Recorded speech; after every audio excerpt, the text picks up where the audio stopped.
conceito de estratégia, em grego, stratégia, em latim, stratégie, em francês, stratégie, o senhor está anotando?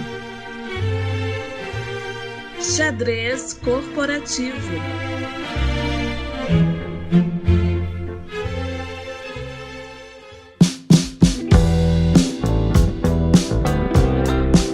Vamos lá então, gente. Tudo bem por aí? Hoje eu tô aqui com duas queridas pra gente gravar mais um episódio aqui do Xadrez Corporativo. E vamos lá, né? Vamos aqui apresentar um pouquinho dessas queridas. Vou começar visitas primeiro, certo? Então, visitas primeiro. Apresentar aqui uma querida amiga, Aline. Aline, que é diretora de marketing e produtos lá da VB Benefícios. E, Aline, muito, muito, muito feliz de ter aqui. Obrigado por ter aceitado o nosso convite. Imagina, tamo junto. Muito bom, muito bom.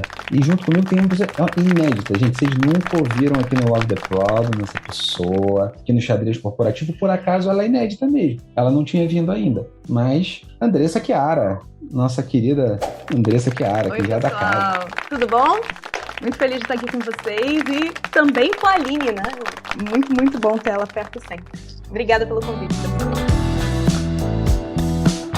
Gente, o tema hoje, a gente não trouxe duas especialistas no assunto à toa, não. O tema hoje tá curioso aí? Tá curioso, curiosa, saber o assunto? Então, o tema é sobre centralidade do cliente. E aí, mas não é qualquer coisa. A gente tá no xadrez corporativo. Não é só centralidade no cliente, coisa simples. Não. A gente está aqui pela treta, a gente está aqui para discutir os problemas, os aprendizados, as dores que a gente já teve, né? E delícias também, né? Por que não? Dores e delícias um pouquinho do nosso dia a dia. E aí, a gente está hoje aqui para falar das dificuldades de trabalhar essa centralidade do cliente dentro do mundo corporativo, certo? Algum problema, meninas? Aí já viram algum problema? Não? Vocês duas não tiveram nunca problema na vida, certo?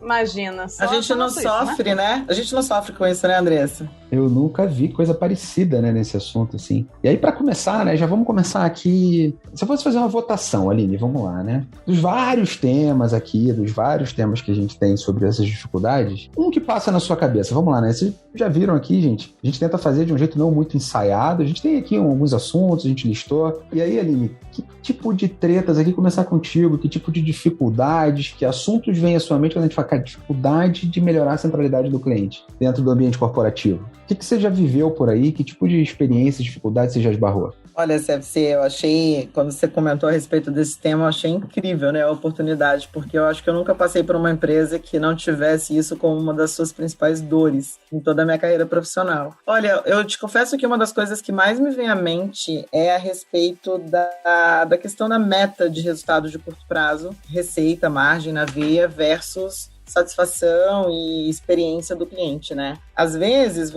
a experiência você demanda investir em tecnologias, investir em pesquisa, em design, investir tempo para conhecer a fundo o cliente e as metas não nos permitem esse tempo, né? Então, assim, o que eu posso fazer para ontem, independente se eu vou encantar, se eu vou satisfazer, se vai ser bom ou não, mas que faça com que o cliente adquira o meu produto. Então, isso é um tema complicado, porque a gente está sempre correndo atrás do curtíssimo prazo e deixando a inovação lá para frente, deixando a experiência lá para frente, deixando o cliente lá para frente. E no final das contas, uma hora a conta chega, né? Uma hora isso custa caro. Então, para mim, hoje é um dos principais desafios, é como é que você faz o balanço real entre o resultado que você tem que entregar esse ano, e normalmente é o ano corrente, o ano fiscal, versus o deixar esse cliente encantado e fidelizado com você. Interessante aí. Metas de curto prazo e inovação. Então, tipo, não tem inovação BBB, né? Bom, bonito, barato, rápido, talvez. Vamos começar a acrescentar.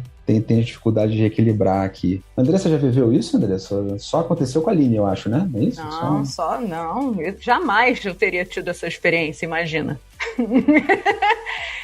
O que eu acho interessante do que a Aline trouxe, que é extremamente verdade, é que a gente tem uma batalha de forças aqui, né? Que é as pessoas que estão olhando para o resultado de negócio e ninguém é vilão da sua própria história, né? Elas não acordaram um dia e falaram: eu quero que o cliente se dane e vamos só olhar para resultado para mim, muahaha, né? Isso é produto de um meio, isso é toda uma série de problemas sistêmicos que geram esse tipo de comportamento. Ao mesmo tempo em que a gente tem as pessoas que conhecem muito de customer experience, conhecem muito de tudo que envolve ter uma experiência encantadora para o cliente, fidelizar o cliente, mas essas pessoas também frequentemente caem para um lado de fazer a experiência pela experiência. E acaba que essas pessoas não conseguem se comunicar com esses executivos que precisam dar resultado. Então, eu acho que a grande alavanca, a grande spark que tem que acontecer é como é que a gente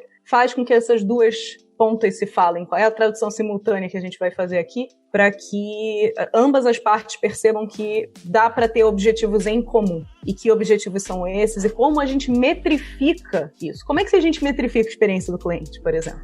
Porque é muito mais difícil para um executivo comprar alguma coisa quando não tem métrica. E a gente vê isso demais no mercado. Gente, eu adoro quando a Andressa fala de métricas. Eu já me vem o curso de OKR na cabeça na hora.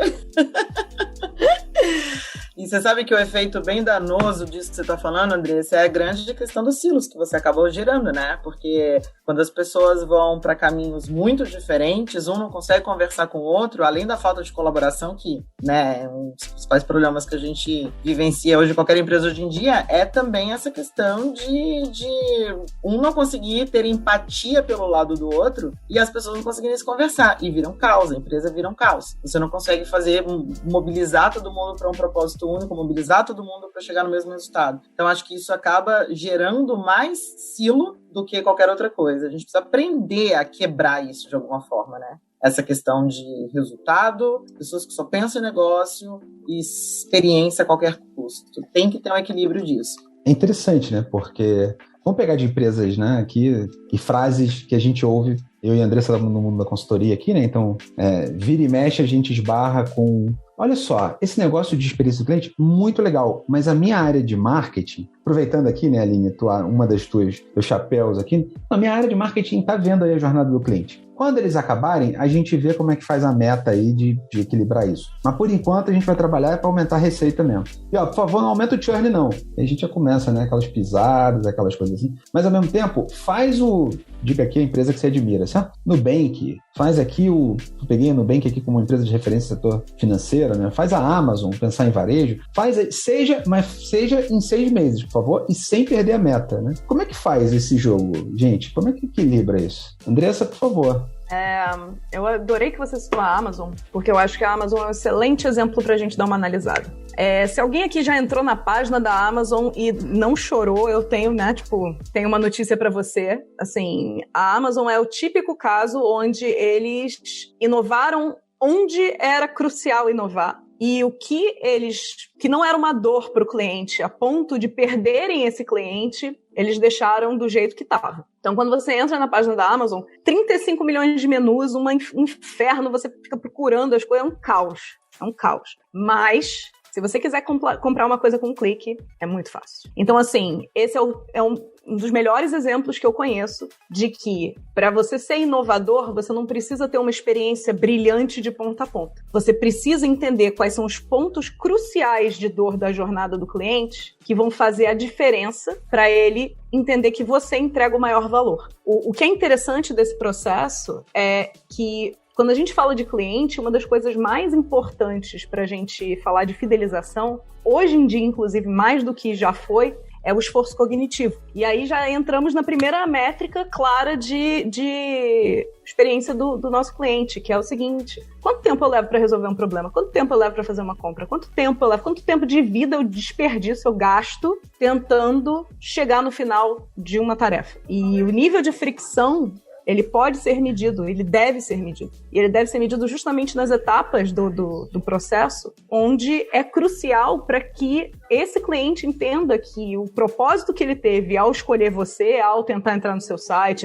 baixar seu aplicativo, whatever que seja o valor que você se propõe a entregar, aquele propósito tem que ser plenamente atendido. E para ele ser plenamente atendido, ele precisa atender métricas que são critérios de adequação, que são as métricas que o cliente olha para dizer, putz, esse cara me atende e o outro não me atende. E os executivos, eles passam reto desse tipo de métrica, o que é ligeiramente desesperador, porque o CFC vai lembrar muito bem disso que eu vou falar agora. A sensação que você tem quando você entra nas empresas, a gente falou disso no episódio do Love the Problem sobre o dinossauro apavorado, é que você tá lidando com os gnomos do South Park. Tipo, você entra Essa e aí história tem é maravilhosa. Essa história é maravilhosa. É pra contar de novo ou só referencia o episódio? Eu acho que eu aceito. Vale contar de novo? Contar, rapidinho. Tá. Tem um episódio de South Park que eles recebem um dever de casa pra fazer em grupo, que é estudem corporate takeovers. E eles precisavam entender o que era um business plan, enfim. E aí eles vão pra casa de um dos meninos, e esse menino particularmente tá reclamando horrores porque as cuecas dele estão sumindo.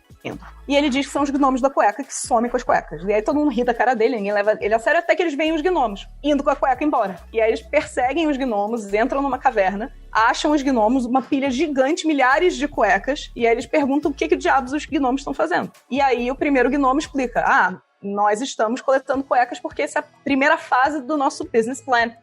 E aí eles falam assim, nossa, vocês sabem sobre isso? Ensina a gente. E aí eles perguntam, tá, essa é a primeira fase, então qual é a fase 2? Aí um gnomo vira pro outro falando, qual é a fase 2? Aí o outro gnomo fala, olha, a fase 3 é lucro.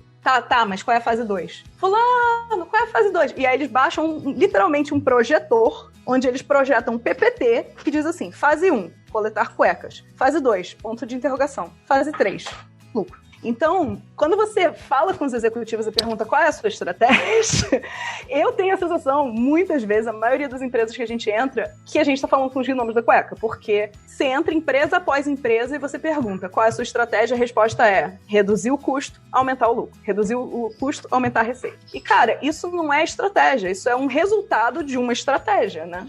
Então, qual é a sua estratégia? Como é que você quer se posicionar no mercado? Como é que você quer que o cliente reconheça você? Qual é o valor que você está se propondo a entregar pro cliente para que ele jogue dinheiro na sua cara? Perfeito. Quando a gente fala de Customer Centricity, no fim das contas, a gente está falando disso. E é uma ilusão achar que Customer Centricity é uma coisa e o business é outra e eles entram em conflito. Eles só entram em conflito se a gente não sabe fazer estratégia. Eu achei maravilhoso, Andressa, aqui, porque quando você trouxe, né, e aí... acho que a Aline provavelmente já viveu isso também. A gente tem no mundo, né, esse exemplo que a gente trouxe, especificamente, esses executivos e executivas, vivem um mundo, muitas vezes, de eficiência operacional, certo? Aquela coisa de eu estou mexendo, na verdade, nas alavancas de eficiência. Vou diminuir custo, vou diminuir meu CAC ali, meu custo de aquisição do cliente, vou fazer algum tipo de coisa dessa. Então, é isso, né? Eu estou ali operando, na verdade, um negócio já de pé. E inovar é um pouquinho mais complicado do que isso. Ser disruptivo, sem entender o cliente, é um pouquinho mais complicado. Mas aí vem a briga, Aline, você já deve ter vivido muito isso. Porque uma desculpa que a gente ouve muito, mas ô Andressa, Aline, vocês estão falando de Amazon, você fala de Nubank agora há pouco, aí é fácil, os caras já nasceram digitais, os caras não têm foco em lucro, isso é uma outra, né, frase. Como é que vocês veem isso? Porque no final das contas, tem coisas em comum que os dois mundos deveriam estar vendo, né? Mas conta um pouquinho, Aline, como é que é esse confronto de mundos, você que já viveu um pouquinho nesses mundos aí, né? Em histórias anteriores, empresas anteriores. Tem que inovar, tem que trazer curto prazo, tem que equilibrar a balança. Conta um pouquinho disso pra gente. Normalmente, eu acredito que os business mais tradicionais, eles olham rentabilidade desde sempre, assim. Você tem que dar dinheiro desde que você nasceu. Não existe você investir para dar daqui a 5 ou 10 anos. Alguns business que são puro digitais, eles já nasceram com uma outra filosofia. A gente precisa monetizar dados, então vamos colocar muitos clientes para dentro de casa, entregando a melhor experiência possível, né, com a melhor proposta de valor possível, independente de dar lucro ou não no curto prazo. Por quê? Porque é um business de valuation. Isso no médio prazo, quanto vai valer a minha base de 20, de 30 milhões de clientes? E muitos business que a gente vê por aí, que são puros digitais e que tem normalmente um SoftBank por trás, e a gente já viu vários, eles são business que eles não estão realmente com essa preocupação no curtíssimo prazo. Então, eles se preocupam mais em inovar. Por quê? Porque você está pensando adiante, você está pensando um pouco mais longe. Mas tem um contraponto aí também, né, CFC? Porque, assim, até que ponto é sustentável? Até quando vai essa bolha, entre aspas, de business que não dão resultado e que você está colocando um valuation absurdo? A gente teve o caso lá da... Como é o nome da empresa? De coworking, que eu esqueci agora. Tem alguns, né? O WeWork. WeWork. O caso do WeWork foi super emblemático. Os caras estavam com uma expectativa absurda e deu o que deu. Então, eu acho que as empresas tradicionais não conseguiram ainda chegar num equilíbrio da inovação e do investimento a médio prazo para você pensar igual a Andressa falou, não precisa disruptar, mas você pode pensar ali em ser diferente e ser o melhor naquilo que você é diferente. Versus as empresas que são 100% digitais e que só pensam no customer experience e que na prática elas não têm certeza desse valuation, né? Ainda é um mundo muito incerto, né? E na hora que o acionista ou que a pessoa que tem injetado dinheiro falar show me the money, cadê o money? Então, elas também já não têm essa preocupação tão forte. Então, eu acho que ainda está um pouco desequilibrado. Eu não vejo as empresas ainda encontrando o ponto ótimo entre uma coisa e outra. Você não pode nem estar 100% lá na frente e nem estar tão aqui com o pezinho engessado. Porque se você está com o pé engessado no hoje, correndo atrás de concorrente, você está perdendo experiências novas, problemas novos, que daqui a pouco o seu concorrente já resolveu, e você está lá no produtinho que ele criou há 10 anos atrás, né? E aí, como que você faz? Tem um ponto super interessante em cima do que a Aline falou, que esse caso da WeWork é um excelente caso de estudo para a gente falar da não adaptação. E o que a pandemia fez com a maioria dos negócios que não estavam, por sorte, posicionados para atender propósitos, né? Tipo, vou dar o exemplo de supermercados, farmácias, etc., que cresceram absurdamente na pandemia, assim como o mercado de construção, materiais de construção, né? As pessoas foram reformar a casa e tal. Então, assim, esses eram mercados que estavam posicionados por sorte num cenário onde eles, né, iam prosperar. Agora, se você pega o WeWork, se você pega os restaurantes, se você pega esse tipo de business, você vê como a gente não tem uma cultura de adaptação. Porque no momento em que a WeWork olhou para o que estava acontecendo, eu lembro que eu falei isso da WeWork e falei isso dos restaurantes também. Eu falei, ou eles se adaptam muito rápido, ou vai todo mundo quebrar. Porque a WeWork, por exemplo, ela poderia estar posicionada para fazer algo muito legal, que é o seguinte: os imóveis em São Paulo estão com uma vacância absurda. As empresas estão todas devolvendo os escritórios. Mas, mais cedo ou mais tarde, as pessoas vão voltar a se encontrar. E elas vão voltar a ter que trabalhar juntas em algum momento, sem querer ter o custo de um escritório fixo. Então, se eles se posicionam agora para prover isso, provavelmente eles vão conseguir manter o valuation, manter toda a estrutura de, olha, a gente é o futuro. Mas se eles não se reposicionam rápido, que foi muito o que aconteceu agora, eles estão começando a dar entrevista falando, olha, a gente descobriu esse novo mercado, que assim, há 1 ano e meio atrás eu estava falando isso, não era tão difícil assim, né? Assim como os restaurantes, né? Quando começou a questão da pandemia, se reposiciona agora, enxuga seus custos e vira uma dark kitchen. É o caminho mais rápido de você continuar, né, tipo, com o nariz fora d'água e os novos propósitos das pessoas em relação à comida vão emergindo. Os hábitos vão mudando. E o que eu vejo nas organizações é que eles olham para a inovação como algo estático, que é o seguinte, eu vou inovar para daqui a 10 anos eu ter uma inovação. Como se a inovação não fosse algo que acontece todo dia. Perfeito, maravilhoso. Queria trazer isso aqui, tem uma coisa que eu queria dar destaque aqui, gente, que vocês duas estão reforçando uma coisa que eu acho importante aqui da gente trazer, né, para os ouvintes. A gente está falando muito de inovação e de centralidade no cliente andando junto. Propósito, no final das contas, certo? Eu estou fazendo, inovando, porque eu estou resolvendo o problema de alguém. Estou jogando um jogo, mas ao mesmo tempo, e aí é muito legal, porque está muito ligado ao episódio número 1 do Xadrez Corporativo, em que a gente estava falando sobre guerra empresarial, só que numa visão de negócios versus tecnologia. Mas o problema, de alguma forma, ele ainda existe aqui, né? De uma visão não sistêmica, uma visão muito só de um pedaço do prisma aqui, olhando só por uma ótica. Porque tem muita gente que acha que inovar é jogar dinheiro fora. E aí eu queria trazer uma frase que eu ouvi de um empresário, tem muito tempo, tem um ano e pouquinho antes da pandemia, então já tem mais um pouquinho de tempo, mas estava falando sobre, eu tenho um negócio estabelecido, PNL super positivo, tenho 15 anos de mercado, a gente super se digitalizou, super aprendeu. Aí eu vou pegar, Aline, até o que você trouxe também, André, você pisou um pouquinho nesse assunto, já estão queimando dinheiro de investidor. Isso daí,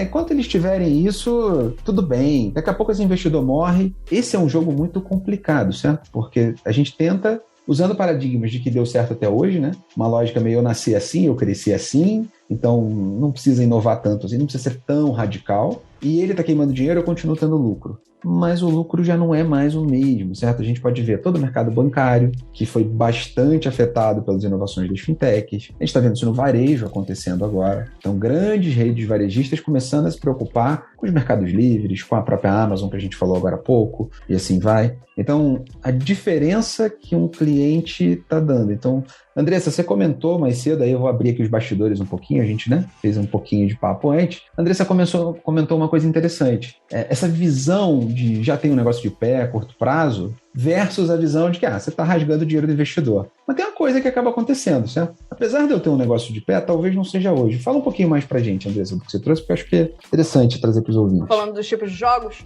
Exato. Eu gosto muito do Simon Sinek, né? Eu tenho vários pontos de identificação muito fortes com ele, inclusive pelo fato de ele ser introvertido. E ele fala de introversão de um jeito que é muito engraçado, que é... Isso não quer dizer que eu sou tímido, isso só quer dizer que se tiver muita gente, você vai me ver lá no cantinho comendo os canapés. Você conhece esse meu estado muito bem. Quando tem um grupo muito grande, você vai ver a Andressa sumindo para um canto, perto da comida. E ele traz, o último livro que ele lançou se chama The Infinite Game. E tem um vídeo bem curtinho, de 10 minutos, dele explicando um pouco o conceito, que eu acho muito legal trazer para cá, que é o seguinte. Ele fala que ele deu 2 palestras há um tempão atrás, na época do MP3 Player. Uma na Microsoft e uma na Apple. E ele foi para a Microsoft e ele estava participando do evento, e ele estava vendo todo mundo da Microsoft discutindo o que a Apple estava lançando e tal, como é que eles iam fazer, e etc. E eles estavam lançando, né, nesse evento, o Zoom, que era a solução Microsoft para o concorrente do iPod. E, basicamente, eles deram de presente um Zoom para ele, e, basicamente, ele ficou encantado com o Zoom. Do ponto de vista de produto, ele tinha uma usabilidade fantástica, um design fantástico, era super intuitivo, super tranquilo de usar, era atraente do ponto de vista visual, era maravilhoso, tinha tudo na cabeça dele, tinha tudo para ser um sucesso. E aí, poucos meses depois, ele foi fazer uma palestra também na Apple. E quando ele entrou no evento, ele percebeu que todo mundo estava discutindo coisas completamente diferentes, do tipo, cara, como é que a gente vai ajudar a resolver o problema de comunicação das pessoas, como é que a gente vai entrar no mercado de educação para amparar as pessoas que não têm acesso e tal. Eles estavam discutindo problemas e não a concorrência. Então isso chamou muito a atenção dele. E aí, na volta, né, quando eles estavam indo embora, ele pegou carona com um dos executivos da Apple e ele resolveu ser provocativo e ele fala assim: eu fui na Microsoft há uns meses atrás e eu ganhei o Zoom. E ele é excelente, ele é muito melhor que o iPod. E aí ele começou a falar tudo que o Zoom fazia. E ele disse, é muito melhor que o iPod, você não acha? E aí o executivo olhou pra cara dele e falou assim, eu tenho certeza que é. E a conversa acabou aí. E aí o que ele percebeu? Ele percebeu que a Apple e a Microsoft não estavam jogando o mesmo jogo. A Microsoft estava jogando o que ele chama de jogo finito. O que é o jogo finito? É o jogo que você joga para competir com alguém e alguém ganha e alguém perde. Então ele é um jogo de competição, ele é um jogo feito para você bater uma meta, chegar num resultado e dizer ganhei. E a maioria dos executivos hoje está jogando esse jogo. Qualquer semelhança com as metas curto-prazistas, não é isso? Exato. Só que esse jogo não ajuda uma empresa a se tornar perene, a sobreviver às intempéries do mercado e realmente prosperar a longo prazo e não só a curto prazo. Não que não prospere a curto prazo, vídeo a Apple, né? Não estamos falando de não dar lucro, mas o jogo infinito, a diferença é que você está lutando contra um problema, você está tentando chegar no impacto que você quer gerar. E já que você está lutando contra um problema, já que você está tentando desafiar um estado que as coisas estão, que você não quer mais que seja aquele, você quer evoluir aquele estado, isso significa que, primeiro, você tem uma motivação intrínseca ferrada para todo mundo, que é ótimo, porque você tem muito menos custo de coordenação. Segundo, você está competindo com nada, então você não está copiando nada de ninguém. Então isso já coloca você muito à frente dos seus concorrentes, porque enquanto eles estiverem pensando no que você acabou de fazer, você está pensando em algo que eles não vão pensar em fazer nos próximos 2, 3 anos. E você não cria uma atmosfera de competição e sim de colaboração. As pessoas começam a olhar para aquele desafio e falar, vamos todos nessa direção. Todos nós queremos resolver esse problema. E não é de forma nenhuma filantrópico esse processo,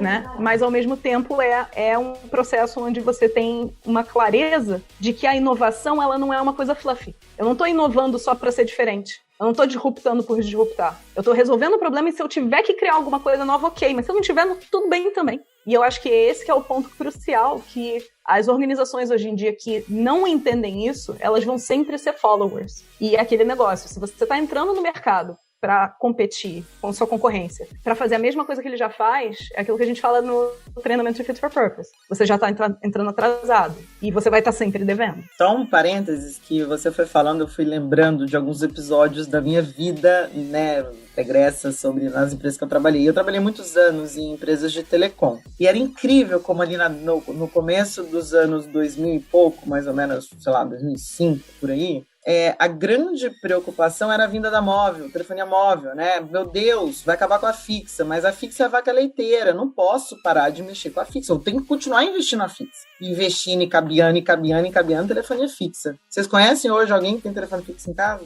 Aí, passou um pouquinho, as pessoas preocupadas com a móvel, porque a móvel tá bombando. Hoje em dia, pouquíssimas pessoas me ligam no telefone tradicional do móvel. Eles estão me ligando do WhatsApp, eles estão me ligando pela rede. Eu preciso confessar que eu marquei esse papo com a Aline via ligação no WhatsApp e áudios no WhatsApp. Então, você vê, né? Tipo, exatamente. Exatamente. Eu tô usando o quê? Só banda. E aplicativos em cima da banda. Então, assim, é muito impressionante, porque o que aconteceu com essa empresa? Ela tá ali brigando hoje, competindo ali nos 30% contra as outras o tempo todo, correndo ali atrás para conseguir se manter em pé, sendo que, na verdade, o usuário mesmo dela, o cliente dela, não tá mais preocupado com o business tradicional dela, ele tá lá na frente. Se ela quiser hoje se tornar a maior empresa de cabo, de fibra ótica do mundo, ela vai se dar melhor, talvez, uma empresa de infraestrutura, mudou. É exatamente esse ponto. Perfeito. Eu fui de telecom por 6 anos, né? Eu falo que se você viveu em telecom, você sobrevive a qualquer coisa, porque no final vai ter o apocalipse e vai sobrar a galera de telecom, as baratas e a share. Eu não tenho a menor dúvida disso, Andressa. Eu fui, acho que 12 anos ainda. Meu Deus! Então, assim... Foram bem moldadas, certo? Assim, fácil, a vida fácil. Forjadas no fogo da batalha. Exato, não é isso?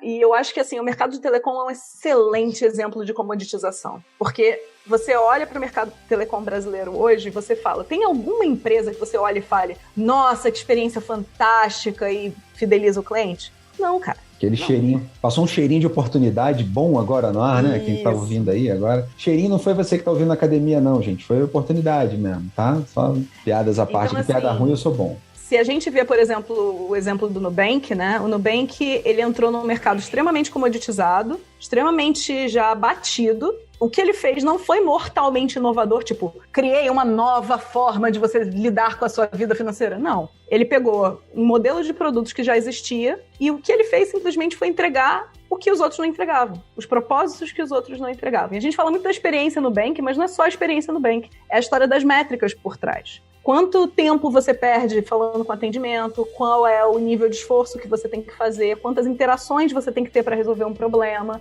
qual é o nível de facilidade, né? Qual é a transparência que você tem das suas informações, né? Quão visíveis elas estão para você. Maravilhoso, Andressa, aqui. Eu quero pegar esse gancho, em especial porque, de novo, né? Uma coisa que é um gatilho que vira e mexe, as pessoas perguntam, reclamam, né, com a gente, tá bom, CFC, mas você voltou a falar de Nubank, nasceu assim, fala do meu mundo, eu tô me transformando, nascer assim é fácil, e eu sei, pelo histórico aí, na amizade com a Aline também, que a Aline já viveu isso muitas vezes, esses dois trabalharam telecom, viveram também esse mundo dos legados, certo? Aí, do mundo do monte de sistemas, coisa antiga, etc., e possivelmente, Aline, também, você viveu aquele famoso mundo do diminui meu custo de aquisição, diminui meu churn. E aí no meio, talvez sejam os gnomos da cueca aqui, né? Para fazer a referência ao exemplo que a Andressa trouxe. E aí, como é que hackeia? Como é que surfa nesse mundo? Porque, de novo, né? A gente está vivendo a guerra empresarial entre silos, entre visões aqui. E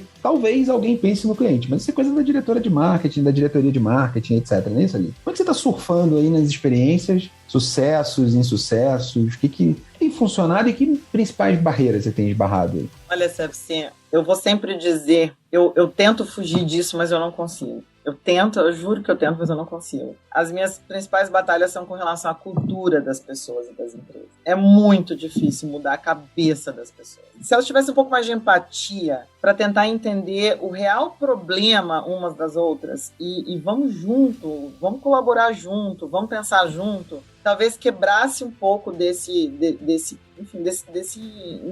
ranço, caos, vamos botar infinito, assim, né? Um ranço. Infinito que a gente vive, né? Eu acho que, assim, eu trabalhei também um tempo num banco tradicional, querendo virar um banco digital, empresas de telecom tradicionais, querendo se transformar em empresa de seguro extremamente super tradicionalista, e aí tentando se reinventar. E a transformação digital é todo um processo que passa pela abertura da cabeça da gente. Vamos tentar aprender, vamos tentar fazer diferente, vamos fazer num ambiente mais colaborativo e vamos investir tempo, gente, em tecnologia boa. Porque não adianta só você falar o tempo todo de é só experiência, é só o jeito que você fala com o cliente, ou então só o produto, não. A tecnologia, ela tá muito ali, muito enraizada. E existe um meio termo. Você não tem que ter 100% nuvem, os melhores aplicativos, as melhores linguagens do planeta, você não precisa disso. Existe um meio termo, dá para conviver com legado. Você pode ter uns sistemas ali, uma camada mais, né, de mainframe, você pode ter conversando de uma certa forma com o microserviço, você pode ter alguma coisa meio termo, mas as pessoas não abrem a cabeça e elas acham que é 880, tudo muito 880. E aí começam os embates. É muito complicado. O processo de transformação para a gente sair desse dualismo começa com empatia acima de tudo, começa com as pessoas entendendo que isso não é um papel só do marketing, não é um problema só da tecnologia, que o povo de negócio também, eu não sei, eu não ouvi esse papo de vocês no primeiro episódio, mas pelo que você já falou, já deu para sentir. Fui a vida inteira de negócio e já fui tecnologia, gente. E assim, as pessoas precisam parar e tentar entender e tentar achar um caminho comum. E dá para conviver com coisa velha e coisa nova ao mesmo tempo. Tem que abrir a cabeça e tem que sentir mais empatia. Isso falta demais às pessoas. Para mim, o cultural é o que pega, assim. Eu tenho uma frase só, que é a seguinte: se legado e não nascer digital e essa ladainha toda fosse verdade, a gente não teria tantos sistemas, tantos produtos nascendo legado nos nossos clientes. Ponto.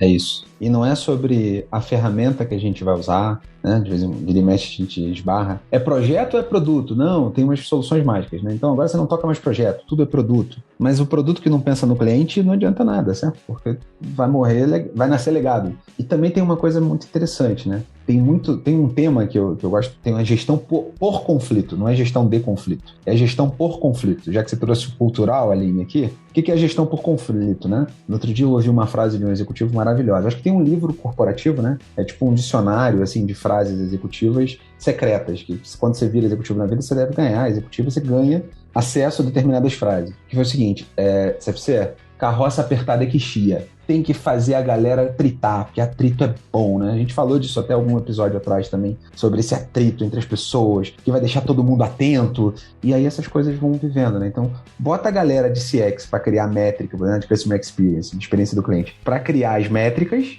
e bota a galera de negócio para trazer o resultado. E eles que se matem, eles que lutem. E aí, no final do dia, é esse o tipo de cultura que a gente vai conseguir tracionar? É esse tipo de resultado? Vai nascer um monte de produto legado, certo? Então, 880 materializado na veia.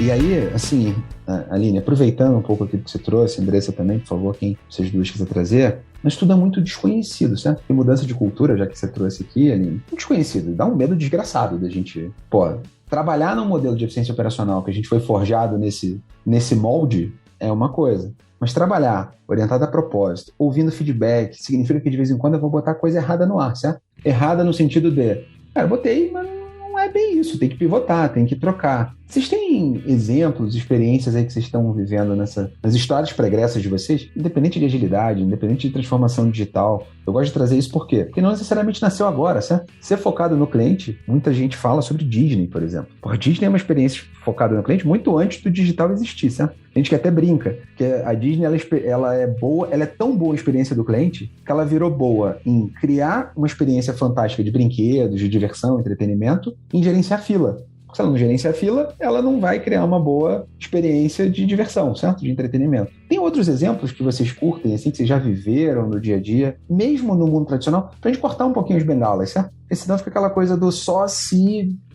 fica parecendo um nirvana, aí vai dar pra fazer... Não deixa mudar a cultura inteira, aí a gente inova. Vocês têm algum exemplo, alguma coisa que vem à mente de vocês aí pra fazer? Joguei na fogueira, né? Vocês perceberam. Eu tenho um exemplo bem recente eu estava montando um projeto, um autosserviço, na verdade, para a contratação de um serviço em que as pessoas, a gente não tinha ouvido as dores do cliente. A gente achava que conhecia os números. Nunca vi. Claro que não. Aí um dia foi muito engraçado. A gente botou todo mundo numa sala, peguei o pessoal de comercial, atendimento, tecnologia, operações, negócio, botei todo mundo numa sala. Eu quero aqui meta na próxima meia hora, cada um de nós vai ligar para 3 empresas no meu mercado B2B, né? Cada um vai ligar para 3 empresas. Quero todo mundo aqui ligando para 3 empresas. Ah, mas que empresa? Cadê? Pra onde eu vou ligar? O pessoal já começou a tremer, né? Tipo assim, eu vou ligar para um cliente. Você tem o pai do seu melhor amigo que tem uma padaria? Liga para ele. Você tem um coleguinha, o pai do seu filho, não sei o quê? Liga para ele. E aí, eles simplesmente começaram a ligar, e aí a gente foi vendo e falou, nossa, a dor do cliente é outra. Olha que incrível, a dor do cliente é outra. Então, é um exemplo que não tem... Fora o aprendizado das pessoas fazendo pergunta para o cliente, né? Porque tem uns aprendizados assim, na hora que é primeiro contato de alguém fazendo primeiro, eu não sei nem o que perguntar, o cliente, mas precisava falar com ele. Eu fiz TI, eu fiz computação para não precisar falar com o cliente, umas coisas assim, de vez em quando. Vou falar de mim, né? Eu fiz computação, então eu tô falando só do que... Não vou falar mal de profissão nenhuma. Você sabe que eu achei incrível? Eu achei incrível. Teve um menino quietinho, abrir a boca, e eu falei, eu vou fazer isso me falar. Escuta, fulano, e aí? Você conseguiu ligar para algum cliente? Ele, então, na verdade, eu conversei com meu irmão. Eu falei, nossa, incrível, seu irmão é cliente? E aí? Ele não entendeu o nosso negócio, não.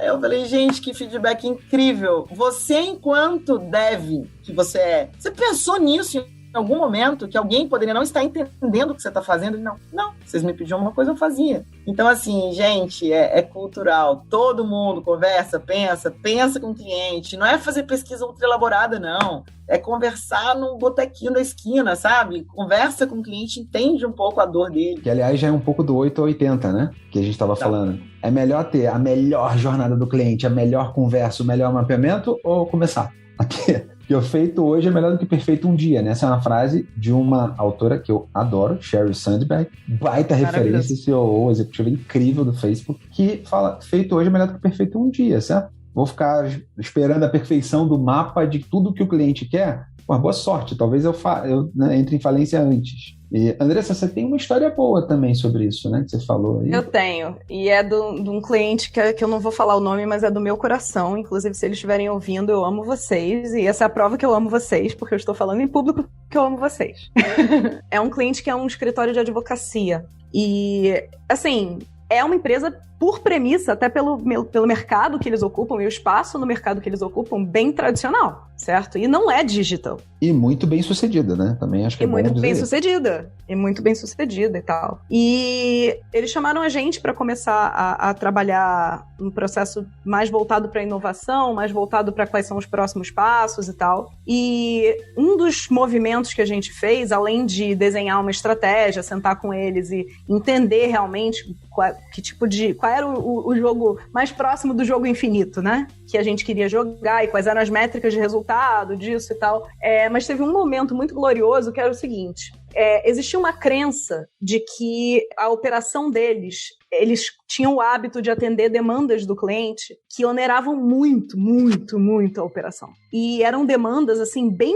que o cliente, em tese, podia resolver sozinho, mas ele tinha o hábito de ligar e parar a operação para isso e tal.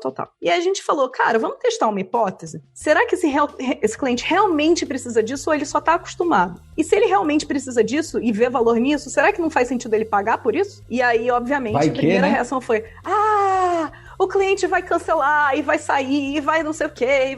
Aí a gente virou e falou, mas gente, a gente não precisa fazer isso para todos os clientes, né? Não sou nem doida. Pega os 10 mais insistentes, chatos, os 10 mais que ficam mais pedindo apoio e tal, que tem mais dificuldade. Pega esses 10, porque eles que estão onerando mais a operação. E vamos tentar fazer uma proposta de valor para eles. A gente vira para eles e fala, atende, fala, sim, claro, podemos fazer isso para você, custa tanto. Ah, mas é só para 10? É só para 10. Vamos testar com 10. E assim, pior das hipóteses, esses são os clientes que estão dando dor de cabeça para vocês. Então, né, das duas, uma. Ou, tipo, mesmo que eles saiam, a gente tá falando de poucos clientes, certo? E a gente até tenta reverter e tal. Nessa hora a cultura bate pesado, né? A linha trouxe aqui da cultura, tipo, como assim vai testar só para 10? Esse troço não vai parar de pé, eu não tenho só 10 clientes. Eu sou... Aí, né, os demônios internos... não é um número ótimo, né? 10 não é suficiente. O que eu ouço disso, nossa... A gente fez o teste com 10 e o que a gente descobriu? A gente descobriu que dos 10, 8 falaram, não, então não precisa, deixa que eu faço.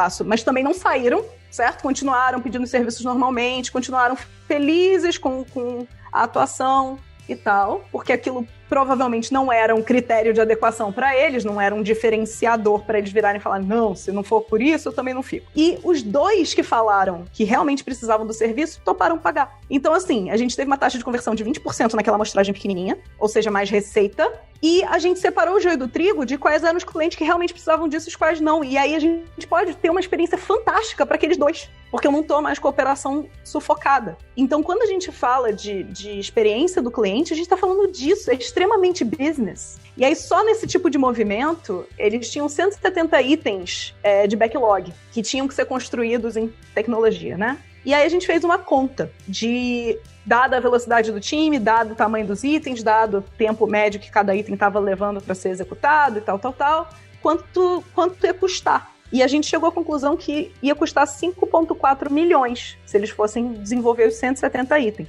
Fora a receita adicional. Isso. Não, isso é o custo, né? Do desenvolvimento. O puro custo do desenvolvimento. E aí a gente virou e falou assim, gente, esses 170 itens aqui, a gente já testou qual é o retorno disso? A gente já testou se o cliente está disposto a pagar para ter essas coisas? E aí a gente chegou à conclusão que não. E não é culpa de ninguém, sabe? É porque a cultura que foi estabelecida foi demanda para TI e executa. Exatamente. Certo? E aí no momento em que você quebra essa cultura mostrando que pode ser de outro jeito, a galera pira e fala, cara, eu não quero mais trabalhar de outra forma, né? Então você começa a usar os testes de hipótese e a experiência do cliente para validar o que você vai construir que realmente vai ter valor para o cliente, para você, que vai dar retorno financeiro, né? E com isso foram 5,4 milhões poupados em features que ninguém sabia se o cliente realmente se era o que o cliente queria, precisava e tal. E eles começaram a testar a hipótese e fazer em cima do que o cliente efetivamente estava tendo de problema, o que a gente percebia que mexia nos pontos que faziam o cliente ficar, que fidelizava o cliente, etc. Maravilhoso, né? Porque, olha só, inovação, centralidade no cliente, tem saving também, olha aí você que está ouvindo, meu querido, minha querida executiva, que tá aí, né, nessa coisa de meta, de curto prazista, de putz, preciso salvar esse ano. Tem mato alto para cortar aí, né? A Aline e eu já falamos algumas vezes sobre essa expressão mato alto. Boa parte, essa é uma vantagem, né? Boa parte das empresas que já está há muito tempo no mercado tem muito mato alto para cortar. Você talvez tenha muita coisa de experiência do seu cliente que você está maltratando, você investindo ali, né, aquele custo de aquisição de cliente que só aumenta, aquele churn pressionado, e tá faltando mexer no meio, né? Que é o uso.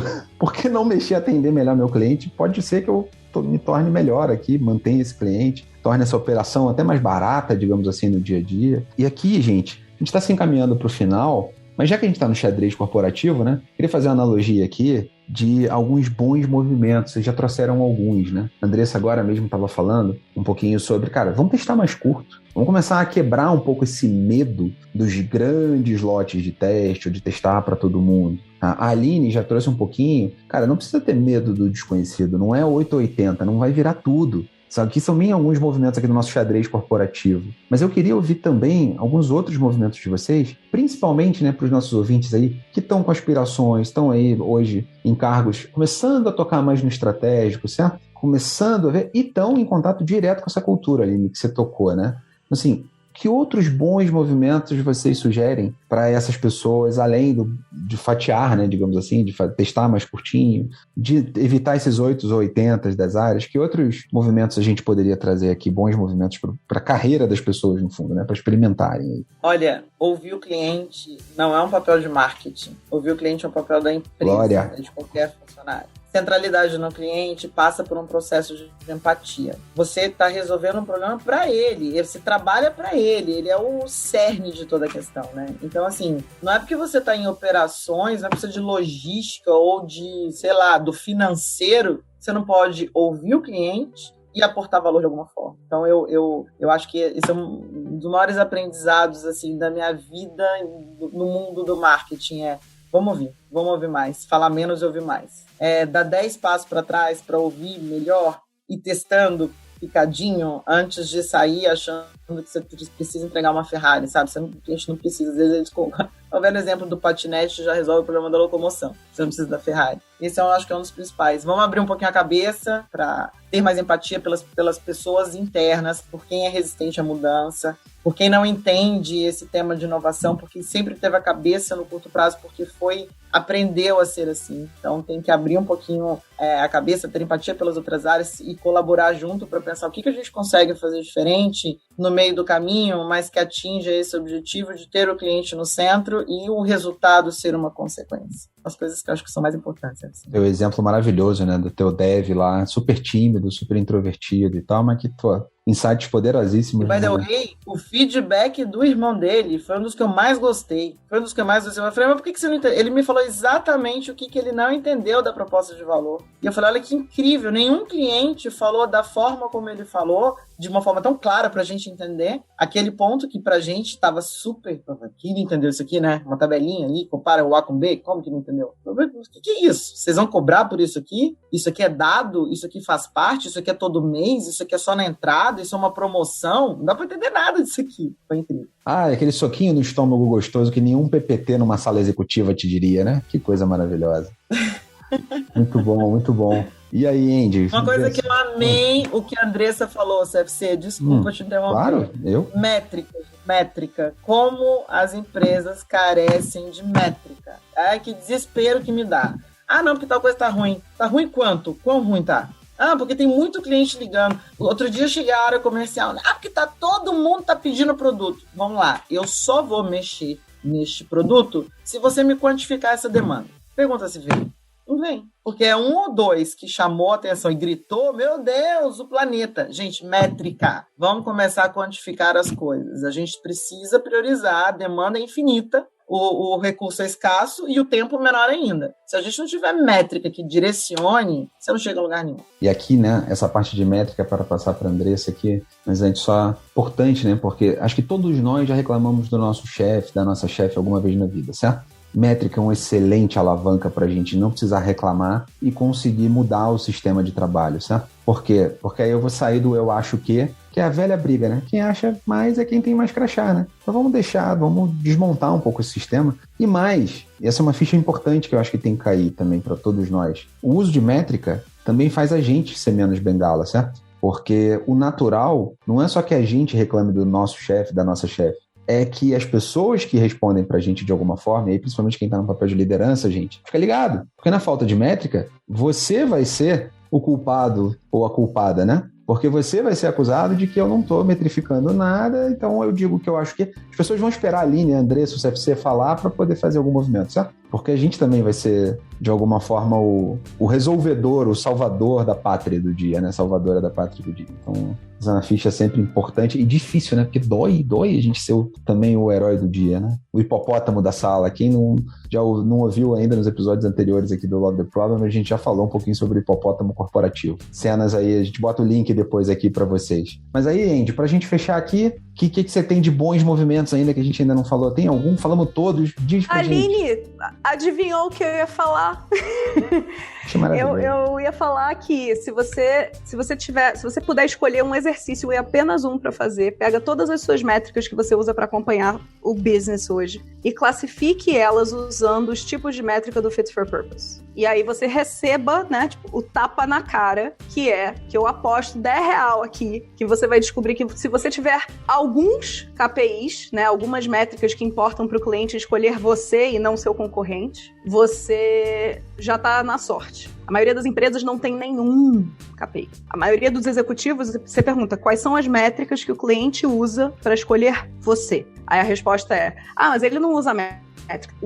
Usa. Ele não traz isso de forma consciente, que nem a Aline falou do irmão do Dev, que trouxe de forma mais consciente qual era o problema. O cliente pode não usar de forma consciente, mas quando você quer ir num restaurante, você olha aquela fila quilométrica e você desiste, você está usando uma métrica. Isso vale para qualquer empresa. Então, qual é a métrica que o cliente usa para escolher você? E se isso não faz parte da sua estratégia, eu tenho mais notícias. Corre atrás. E se você acha que você sabe o que é KPI, ou se você não sabe o que é KPI numa visão Fit for Purpose, assiste aí, ouve o nosso episódio lá no Love the Problem sobre Fit for Purpose. Recomendo pra você pelo menos já saber a diferença aí, né? Já fica aqui, já vou botar o link também para vocês, mas fica aqui também já o convite para vocês assistirem aí, ouvirem o nosso episódio.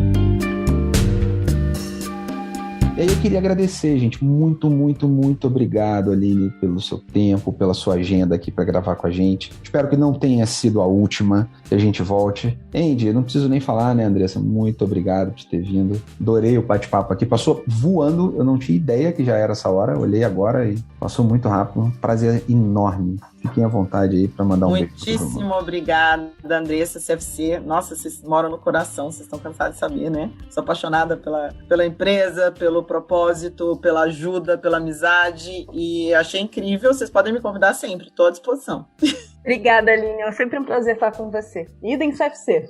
CFC a gente está pareando muito menos do que eu gostaria, mas é um prazer muito grande. Pessoal, muito obrigada, adorei o papo e espero que a galera que esteja ouvindo consiga aproveitar bastante e se sinta provocada, porque se a gente sabe de uma coisa na vida é que os executivos são muito pressionados, né, pelas forças externas para entregar resultado e raras vezes a gente como executivo sente amparo para se provocar de um jeito positivo, né, eu estou sendo pressionado, mas o que eu posso fazer e quais são as ferramentas que eu posso usar para fazer com que essa provocação se torne algo positivo para mim? Como é que eu transformo esse desafio em algo bom? Então, eu acho que esse papo foi muito nessa direção, então eu fico muito feliz. Maravilhoso. Muito obrigado às duas e parabéns por estarem mudando o mundo do trabalho, né? De alguma forma, tornando o cliente um pouquinho mais no centro. Obrigado, gente. Obrigado. Valeu.